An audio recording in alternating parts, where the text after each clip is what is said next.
যারা হালাল হারাম বাজ বিচার করে নাই, দুহাত দিয়ে কামাই করেছে শুধুমাত্র, অনেক বাড়ি গাড়ি তাদের হয়েছে, অনেক অ্যাসেট হয়েছে, অনেক ফ্ল্যাট হয়েছে, অনেক জায়গার মালিক হয়েছে, অনেক ব্যাংক ব্যালেন্স হয়েছে। আল্লাহর কসম, আমি চাক্ষুষ প্রমাণ এরকম বহু মানুষের যাদের আসল জিনিসটা হয় না, সেটা হলো সুখ এবং শান্তি। এই জিনিসটা তারা কখনো লাভ করতে পারে নাই। আমাদের কি টাকা দরকার না সুখ দরকার? বুঝে উত্তর দিচ্ছেন না, না বুঝে? টাকা দরকার না সুখ দরকার?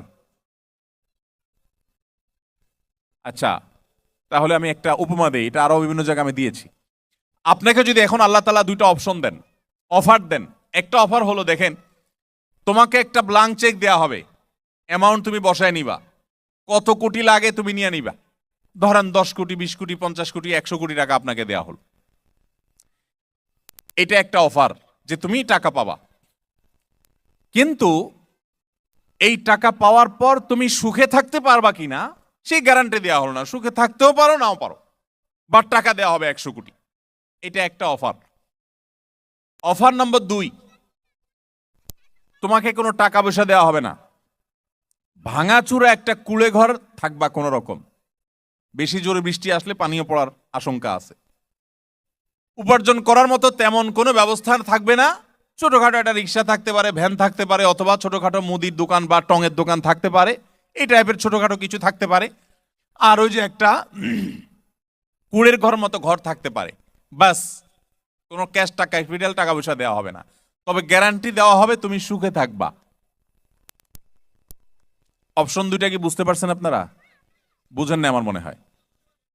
একদিকে 10 কোটি টাকা, কিন্তু সুখ হতেও পারে, নাও পারে।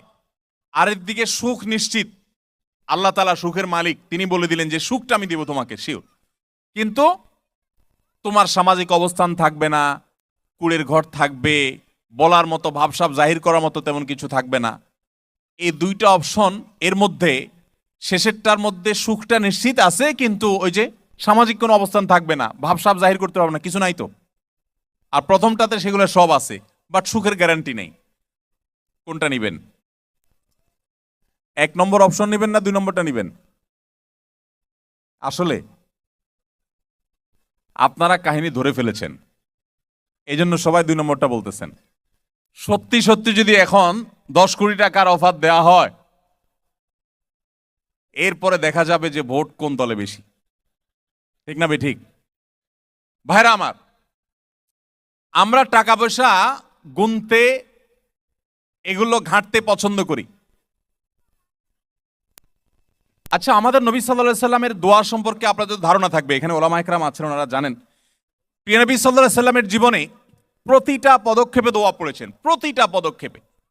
বাজারে যাওয়ার সময় দোয়া আছে, খাওয়ার সময় দোয়া আছে, খাওয়া শেষে দোয়া আছে, মজলিসের শেষে দোয়া আছে, শুরুতে দোয়া আছে, ওযু শুরুতে দোয়া আছে, ওয়াশরুমে যাচ্ছেন দোয়া আছে, বের হওয়ার পর দোয়া আছে, ঘুমোতে যাচ্ছেন দোয়া আছে, ঘুম ভেঙে গেছে মাঝরাতে দোয়া আছে, ঘুম থেকে উঠেছেন দোয়া আছে, স্ত্রী সবাস দোয়া আছে, অন্যায় হয়ে গেছে দোয়া আছে, ভালো কাজ করেছেন দোয়া আছে। দোয়া ছাড়া কিছুই নেই, প্রতি মুহূর্তে দোয়া। এত বড় দোয়ার বিশাল বড় প্ল্যাটফর্ম নবী সাল্লাল্লাহু আলাইহি সাল্লামের জীবনে, এত বিশাল গণ্ডি নিয়ে তার দোয়া। আচ্ছা, এখানে তো আলেমরা আছেন, ওনারা বলতে পারবেন, আপনারা কখনো নবী করিম সাল্লাল্লাহু আলাইহি সাল্লামের এমন কোন দোয়া শুনছেন যে দোয়াতে তিনি তো আল্লাহর কাছে সব চাইছেন, আল্লাহ এটা চাই সেটা চাই সব চাইছেন, কোরআনেও বহু দোয়া আল্লাহ শিখাই দিয়েছেন, এমন কোন দোয়া আপনারা আজ পর্যন্ত শুনছেন যে নবীজি শিখাইছেন, আল্লাহ আল্লাহুম্মা ইন্নী আসআলুকা কাসরাতাল আমওয়াল ওয়াল আরাদি, আল্লাহ আমার অনেক টাকা পয়সা দরকার, আল্লাহ আপনি আমাকে টাকা পয়সা দিয়েন অনেক, এরকম কোন দোয়া আপনারা শুনছেন আজ পর্যন্ত? তাহলে নবী সাল্লাল্লাহু আলাইহি সাল্লামের এত দোয়া আছে, টাকা চাওয়ার দোয়া নাই, কেমনি কি বলেন? এর উত্তর কি? নবী সাল্লাল্লাহু আলাইহি সাল্লাম আল্লাহর কাছে এত কিছু চাইছেন, কিন্তু টাকা পয়সাই চাইলেন না। তা আমরা টাকা পয়সাটা কি কোন দোয়া দিয়ে চাইবো? একটা প্রশ্ন কি প্রশ্ন না বলেন? ভাইরা আমার, নবী করিম সাল্লাল্লাহু আলাইহি সাল্লাম কেন আল্লাহর কাছে নির্দিষ্ট কোনো টাকা পয়সা চান নাই? তিনি তাহলে কি চেয়েছেন? উলামা ইকরাম জানেন, আল্লাহুম্মা ইন্নী আসআলুকাল আফিয়াতা ফিদ দুনিয়া ওয়াল আখিরাহ। তিনি চাইছেন ওই যে 2 নম্বর অপশন, আল্লাহ তোমার কাছে আমরা সুখ চাই। কি চাই? সুখ চাই। আল্লাহ তুমি আমাদেরকে সুখ দাও, শান্তি দাও। এখন শান্তি কি তুমি 100 কোটি টাকা দিয়ে দিবা, নাকি টঙের ঘর দিয়া দিবা, নাকি বিনা টাকায় দিবা, দেশে রেখে দিবা, প্রবাসে আইনা দিবা, বিয়ে করাইয়া দিবা, বিয়ে ছাড়া দিবা, বিল্ডিং বাড়ি দিয়া দিবা, না কি দিয়া দিবা সেটা তুমি জানো। আমার দরকার সুখ। এর চাইতে বুদ্ধিদীপ্ত আর কোনো দোয়া হতে পারে বলেন? ওই যে বাংলাদেশে একটা চুটকি আছে, এক যুবক দোয়া করেছে আল্লাহর কাছে, আল্লাহ এমন একটা জীবন চাই আল্লাহ, খুব কান্নাকাটি করে দোয়া করছে সবে কদরে, আল্লাহ এমন একটা জীবন চাই যে আমার 2 হাত ভর্তি টাকা থাকবে আর 2 পাশে নারী আর নারী। আছে না অনেকের যে বেশি বেশি নারী আসক্তি তার মধ্যে বেশি। তো এই বেটা আল্লাহ কাছে দোয়া করছে, আল্লাহ এমন এক জীবন চাই 2 হাত ভর্তি টাকা থাকবে আর চারপাশে শুধু মহিলা থাকবে, আমি লাইফটাকে এনজয় করতে চাই। তো দোয়া কবুল হয়ে গেছে। দোয়া কবুল হয়ে গেছে। কিভাবে কবুল হয়েছে? এই যুবক পরবর্তীতে দেখলো যে কোন মহিলা কলেজের বা মহিলা স্টাফ বাসের কন্ট্রাক্টরই পাইছে,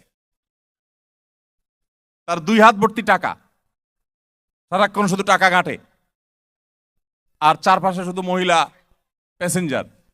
এই মহিলা অন্যজনের আর টাকাও অন্যজনের। দোয়া কিন্তু করছে আল্লাহর কাছে, দেখেন আল্লাহ হাত ভর্তি টাকা চাই, আরেকটা চাই, আল্লাহ দোয়াও কবুল করছে, কিন্তু সুখ পাইছে। তাহলে বোঝা গেল আল্লাহ সুবহানাহু ওয়া তাআলার কাছে আমাদের সুখ চাওয়া দরকার না টাকা চাওয়া দরকার। যারা হারাম উপার্জন করছেন তাদের জন্য কথাগুলো বলা। আপনি তো হারাম উপার্জন করে টাকার পাহাড় করছেন, কিন্তু একটা বুলি বাংলায় আমরা সবাই মুখস্থ আছে আমাদের, হারামে আরাম নাই। এই জিকির জানেন এমন কোন বাঙালি আছে? কিন্তু হারাম আসার পর হাতটাকে গোটায় নিতে পারে এরকম সৎসাহসওয়ালা মানুষের সংখ্যা অনেক বেশি না কম? আল্লাহ তাআলা আমাদেরকে সেই কম সংখ্যক মানুষদের কাতারে শামিল হওয়ার তৌফিক দান করুন।